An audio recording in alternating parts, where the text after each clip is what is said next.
자, 두 번째 영상부터는 제가 에듀클래스에 새롭게 올려놓은 강의 슬라이드를 이용해서 한번 진도 나가볼게요. 자, 그래서 독점 시장에 관해서 우리가 두 가지 주제가 남았거든요. 자, 그 중에 첫 번째 주제, 그러니까 우리가 그 전에 가격 차별에 대해서 알아본 거는 이제 기업이 가격에 관해서 선택할 수 있는 전략에 관해서 알아본 거고요. 그 다음에 여기에서 그 외의 판매 전략이라고 나오는 거는 이제 가격 말고 다른 판매 전략이 있는지 거기에 관해서 한번 간단하게 알아볼게요. 자, 그래서 우리가 실생활에서 흔히 볼 수 있는 그런 전략 중에 하나인데요. 그게 바로 첫 번째 나온 example은 묶어 팔기요. 영어로는 번들링이라고 해요. 그래서 아마 햄버거 패스트푸드점 가면은 버거킹이나 아니면은 맥도날드 가면은요, 이런 다양한 이런 다양한 상품을 각각 팔기도 하지만요, 각각 다른 가격을 매겨서 이렇게 판매하기도 하지만은 한 번에 묶어가지고 이렇게 판매하는 경우 있죠. 이런 세트 메뉴요.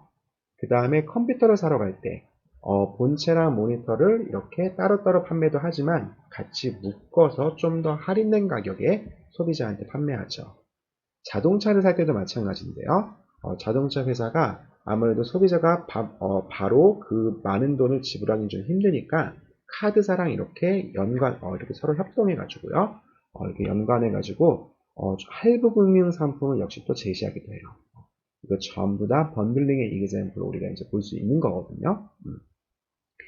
자, 근데 이런 기업 입장에서 언제 이렇게 묶업할 때 가장 효율적인지 한번 생각해 보면은 그 동기에 관해서 한번 생각해 보면은 이렇게 서로 밀접한 관련을 가진 상품을 묶업할 때 아무래도 좀 더 효과적이겠죠. 예를 들면 안경테랑 렌즈요. 안경테를 소비하면서 렌즈에 대한 효용이 증가해요.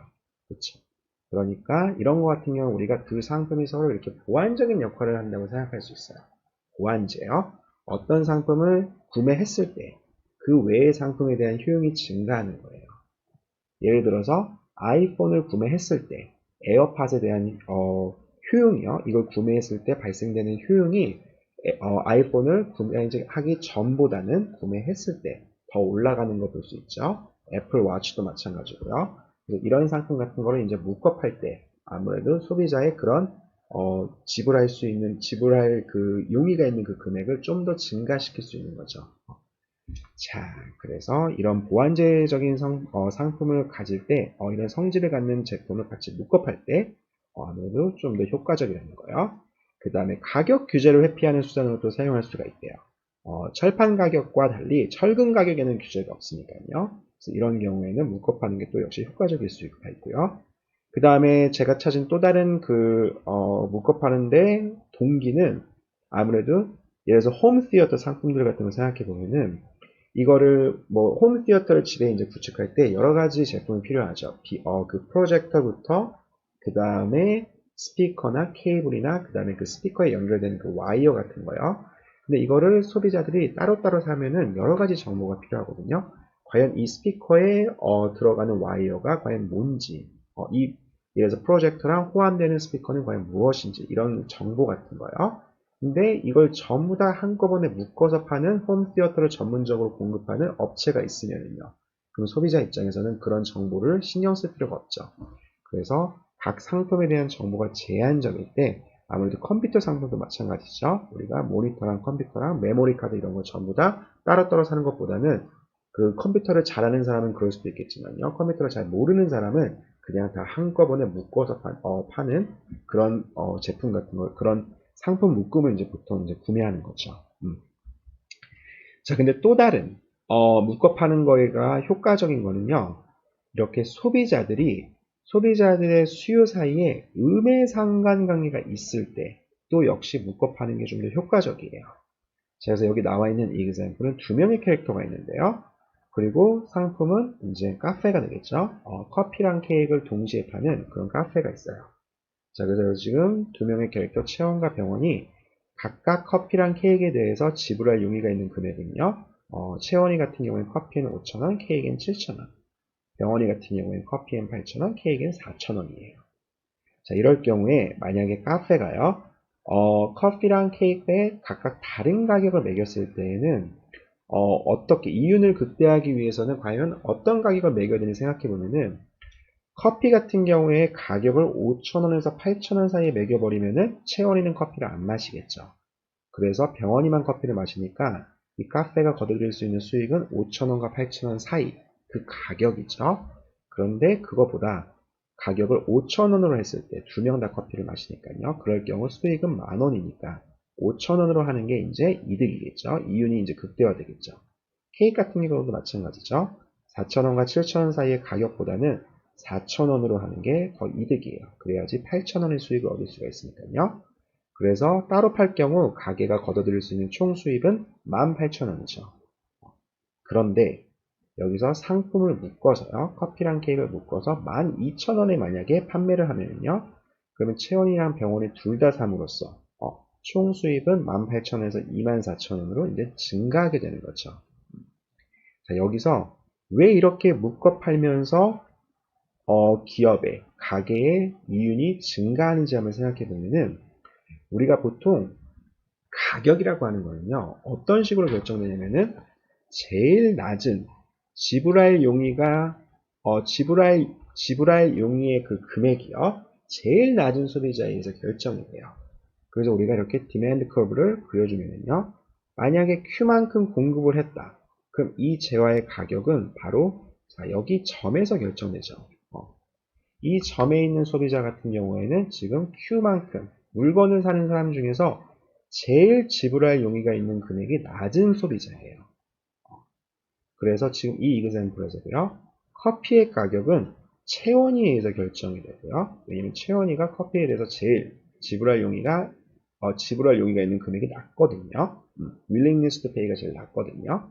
케이크 같은 경우에는 병원이에서 결정이 돼요. 왜냐면은 병원이의 willingness to pay가 채원이보단 낮으니까요. 그러니까 이렇게 willingness to pay가 낮은 소비자가 서로 다른 거죠. 각각 물건을 판매할 경우에는요. 그런데 상품을 묶어 팔므로써 그러니까 기업 입장에서 언제 가격이 낮아질 수밖에 없냐면은 이렇게 소비자들이 서로 다른 테이스트를 갖고 있을 때 그러면은 그 각각의 재화에 대해서 제일 낮은 그 지불할 용의가 있는 금액이 제일 낮은 소비자에 의해서 가격이 결정되니까요. 근데 소비자들 테이스트가 너무나 다양해요. 그럴 경우에는 각각의 소비자의 그 테이스트에 맞춰가지고 각 제품에 대해서 제일 낮은 가격을 부과해야 되죠. 그런 경우보다 만약에 묶어 팔 경우에는 그러면은 그 베리에이션이 그 사람들의 그런 테이스트에 관한 베리에이션이 아무래도 좀 더 줄어들겠죠. 그래서 그럴 경우에는 묶어 파는 게 좀 더 이득이에요. 자, 그래서 이렇게 음의 상관관계가 있을 때 결국에는 커피에 대해서 제일 낮은 용의가 제일 지불할 용의가 있는 금액이 낮은 애는 체온이고 케이크는 병원이고 이렇게 서로 다른 거죠. 이럴 경우에는 서로 묶어 파는 게 효과가 있다는 거예요. 만약에 여기서 둘 다 낮은 게요. 한 사람이다. 예를 들어서 지금 여기서 얘가 지금 5,000원 그 다음에 7,000원 똑같이 채원이는 똑같이 가고요. 병원이 같은 경우에는 지금 6,000원, 8,000원 이런 경우에는 묶어 파나 번들링을 하나 그러니까 묶어서 번들링을 해서 판매하나 아니면 따로따로 구매하나 똑같아요. 왜냐하면은 이럴 경우에는 지불할 용의가 있는 금액이 제일 낮은 거는 두 상품 다 통틀어서 채원이 유일하거든요. 그래서 채원이에 의해서만 가격이 결정되기 때문에 번들링을 하나 그렇지 않나 기업이 거둬들일 수 있는 수익은 똑같아요. 근데 이렇게 다를 경우에는 번들링을 함으로써 좀 더 기업이 많은 이윤을 거둬들일 수 있다는 거예요. 자, 그래서 묶어 파는 거의 후생적 효과를 우리가 생각해 보면은 아무래도 기업이 묶어 팔다 보면은요, 그러면은 경쟁을 저해하는 결과를 가져오겠죠. 예를 들어서 아이폰, 애플이요, 아이폰과 에어팟을 묶어 팔아요. 근데 어떤 기업 같은 경우는 이렇게 와이어리스 그 이어폰을 판매하는 업체가 있다고 하면요, 이렇게 기업이 묶어 팔므로써 이미 벌써 많은 사람들이 이렇게 이 에어팟을 구매했다면요. 아무래도 자신의 그런 상품, 그 다른 어떤 그 와이어리스 그 이어폰이요. 이런 것 같은 경우에는 소비가 줄어들겠죠. 그러니까 묶어팜으로써 많은 시장의 그런 점유율을 가져가 버리니까요. 경쟁을 저해하는 그런 결과를 가져오겠죠. 그래서 이런 거는 이제 부정적인 측면이고 긍정적인 측면은 이제 아무래도 소비자 같은 경우에는 정보가 부족하니까요. 소비자가 이들을 따로따로 이렇게 구매하는 것보다 생산자가 한꺼번에 묶어서 판매하는 게 훨씬 더 효율적이죠. 그건 왜 효율적이냐면은 소비자가 이게 과연 호환이 가능한지 아닌지 정보가 부족할 경우에 탐색을 해야 되거든요. 그리고 따로따로 물건을 전부 다 판매하면은 예를 들어서 홈 시어터를 구축하기 위해서는 프로젝터를 파는 그 기업도 거기 가야 되고요. 또 스피커를 파는 또 그 기업한테 또 따로 방문해야 되고요. 거래 비용이 이렇게 증가하게 되겠죠. 근데 같이 묶어서 판매함으로써 거래 비용을 줄일 수 있다는 거. 그 다음에 생산자 입장에서도 이거를 그 그 상품을 유통시키는데 지불하는 그 효과, 그게 더 절약되는 거죠. 따로따로 판매하면은 계속 이 물건이 나갈 때마다 계속 이제 딜리버리 커스트가 나가는데 한꺼번에 다 묶고 팔면은 한 번에 그 소비자한테 모든 물건이 다 전달되니까요. 역시 유통시키는데 지불하는 비용이 절약된다는 거 알 수 있어요. 자, 그래서 범블링에 관해서는 이 정도 알면 될 것 같고, 그 다음에 두 번째 판매 전략은 뭐냐면은, 역시 이것도 우리가 실생활에서 흔히 볼 수 있는 건데요. 바로 2부 가격제예요. 자, 그래서 이건 영어로 Two Part Tariff, 줄여서 TPT라고 부르는 거거든요, 보통. 2부 가격이라는 거는 가격이 두 개로 나뉘어졌다는 거예요. 자, 그래서 일정한 금액을 선수금 형태로 먼저 지불을 해요. 그래서 그걸 선수금을 지불했다. 그러면은 그 상품을 사용할 권리를 줘요. 그리고 나서 그 상품을 사는 양에 비례해서 추가적인 가격을 내게 되는 방식이에요. 그러니까 선수금이 먼저 있고 그 다음에 그러면 선수금을 내면은 그 상품을 살 수 있어요. 그리고 그 상품을 살 때 내는 가격이 또 있는 거예요. 그래서 이렇게 2부 가격제요. 예를 들면은 놀이공원 같은 경우 입장료가 있고 그리고 입장을 해서 각 놀이기구를 이제 타려면은 또 티켓을 구매해야 되는 경우가 있어요. 이런 거 같은 경우 이제 2부 가격제라고 할 수 있죠. 일단 놀이기구를 타기 위해서는 입장료를 먼저 선수금으로 내야 되는 거죠. 헬스장도 마찬가지죠. PT를 받기 위해서는 일단 헬스장 이용료를 먼저 내야죠. 그 다음에 배달의 민족 수수료 제도, 이것도 최근에 이제 나온 뉴스인데 배달의 민족이 예를 들어서 그 음식점과 이제 거래를 하죠. 우리 앱에 너네가 얼마를 주면은 우리가 앱에 올려줄게. 너희를 등록해 줄게. 자, 이게 바로 선수금이죠. 그 다음에 최근에 무슨 시도를 했냐면요.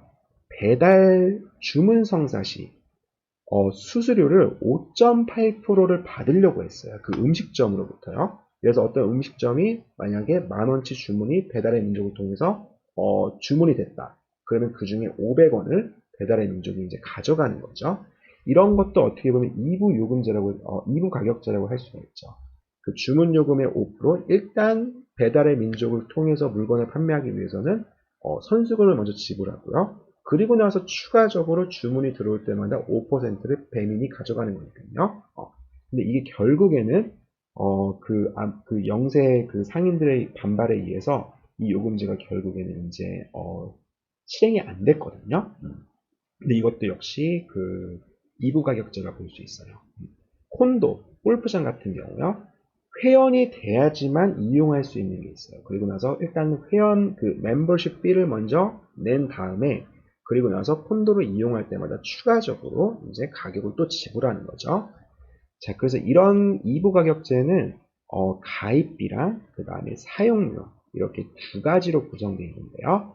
자, 여기서 가입비랑 사용료를 이윤을 극대화하기 위해서 어떻게 측정해야 되는지 한번 생각해 보면요. 자, 그 아이디어는 어디서 나오냐면은 가입비를 얼만큼 낼 용의가 있냐. 그거는 그 소비자가 그 물건을 사용함으로써, 예를 들어서 놀이공원 같은 경우 놀이기구를 이용함으로써 발생되는 소비자 잉여, 딱 그 정도, 딱 거기까지 이제 가입비를 낼 용의가 있거든요. 자, 요걸 이해하기 위해서, 자, 요 다음 이그샘플을 한번 생각해 보면은, 지금 놀이공원이에요. 그래서 놀이공원이 입장료를 얼마를 받을 건지, 선수금 형태로요. 자, 얼마를 받아야 될지 한번 그걸 이제 가격 결정을 하는데, 일단 입장료 없이, 만약에 놀이기구 티켓 가격만 만약에 그 놀이공원이 받으면은요, 가격이 지금 P0로 주어져 있어요. 그러면은 손님들이 최대 Q0만큼 이제 그 기구를 타겠죠. 자, 그럼으로써 발생되는 소비자들이 추가적으로 이 거래를 통해서 가져가는 이득, 소비자 잉여는 알파만큼 발생해요. 그런데 이 잉여를요, 놀이공원이 선수금 형태로 입장료로 가져가는 거예요. 자, 그래서 지금 이 소비자 잉여를 놀이공원이 가져가는 거죠. 그리고 지금 MC랑 AC랑 둘 다 같이 한계 비용과 평균 비용 둘 다 같이 딱 여기 P1의 수준으로 결정됐다고 하면요. 그러면은 베타만큼의 이윤이 발생하죠. 사람이 Q0만큼의 그런 놀이기구를 이용했을 경우에요. 그래서 총 이윤은 여기 삼각형 알파에다가 사각형 베타 더한 알파 플러스 베타가 되죠. 그런데요. 자, 지금 놀이기구의 티켓 가격이 P0 주어져 있을 때 2부 가격제를 통해서 걷어들일 수 있는 수익은 입장료 알파, 그 다음에 티켓 가격 P0를 통해서 얻는 이득 베타. 그래서 총 알파 플러스 베타인데요. 여기서 티켓 가격을 좀 더 낮출 요인이 있어요. 놀이공원 입장에서는요. 그럼 왜냐면은 P0에서 P1, 그러니까 MC 수준까지, 한계 비용 수준까지 가격을 낮춰버려요. 그러면은 사람들은 최대 Q1까지 놀이기구를 타려고 하겠죠. 그럼으로써 발생되는 소비자 잉여는요. 자, 이제 요 커다란 삼각형이 다 되는 거죠. 이걸 전부 다 입장료로 걷어들이는 거예요. 입장료, 그러니까 놀이기구를 이용하는 그 비용은 줄이되 입장료를 더 올려받는 거죠. 어디까지 올리냐면은 사람들이 놀이공원에 들어와서 느끼는 그 소비자 잉여, 그 최대 액수만큼 전부 다 입장료로 받아들이는 거예요. 그래서 이럴 경우에는 이전과 비교해서 가격이 P0일 때랑 비교해 보면요. 가격을 P1으로 낮추면서 발생되는 효과는 놀이기구로부터 나오는 이윤은 원래는 베타였는데요. 제로로 떨어지죠. 대신에 소비자 잉여가 베타 플러스 감마만큼, 자, 여기 사다리꼴만큼 증가해요. 그거를 전부 다 입장료로 챙길 수가 있죠. 그래서 이 커다란 삼각형을 전부 다 이제 그 기업, 놀이공원이 가져가는 거죠. 그럼으로써 이윤이 극대화되는 거죠. 자, 그래서 이렇게 2부 가격제를 실시할 때는 각각의 그 상품에 대한 유닛 프라이스는 한계 비용까지 최대한 낮출 수가 있어요. 그럼으로써 그 대신에 한마디로 가격을 낮추니까 거래를 통해서 느끼는 소비자의 잉여는 증가하고 그 증가된 소비자 잉여를 처음에 선수금 형태로 놀이공원이면은 입장료 형태로 헬스장이면은 헬스장 그 이용료 가격으로 그렇죠? 그 다음에 콘도 그런 회원제 같은 경우에는 처음에 회원비 그걸 명목으로 해가지고 전부 다 받아내는 거예요. 자, 이게 보통 놀이공원이 많이 채택하는 그런 가격 정책이거든요. 보통 이제 롯데월드나 이제 그런 데 가보면은 입장료만 딱 내면은 놀이기구를 무한대로 탈 수가 있죠. 제가 어렸을 땐 그러지가 않았거든요. 입장료는 되게 쌌고 대신에 추가적으로 놀이기구를 방문할 때마다 어떤 뭐 바이킹을 탄다 아니면은 어떤 열차를 탄다 그럴 경우에 가격을 추가적으로 지불했었어요. 그런데 이제 그거를 전부 다 0으로 다 만든 거죠. 한마디로 그 놀이공원 입장에서 그걸 한 번 더, 바이킹을 한 번 더 돌리는데 들어가는 그 마지널 커스트는 그렇게 크지가 않거든요. 그래서 그거에 대한 수익은 제로로 만드는 대신에 사람들이 들어와가지고 느끼는 그 소비자 잉여요. 그 최대한의 소비자 잉여, 그걸 전부 다, 그 놀이공원이 입장료라는 그런, 명목하에 전부 다 가져가는 거죠. 자, 그래서 이렇게 TPT 같은 경우에도 되게 많이 지금 기업에서 채택한 다음에 이렇게 정책으로 쓰고 있다는 거예요. 자, 그래서 두 번째 영상에서는 기업이요. 그러니까 한마디로 가격을 결정할 수 있는 그런 능력을 가진 그런 기업이요. 독점 기업 같은 경우도 있고 여기서 아까 전에 햄버거 가게 같은 경우에는 그렇게 약간 좀 다른 대체제 가까운 대체제가 있긴 하지만 어쨌든 자기 브랜드를 갖고 있는 맥도날드나 버거킹이 선택할 수 있는 그런 판매 전략이요. 번들링. 자, 이 두 가지에 관해서 알아봤어요.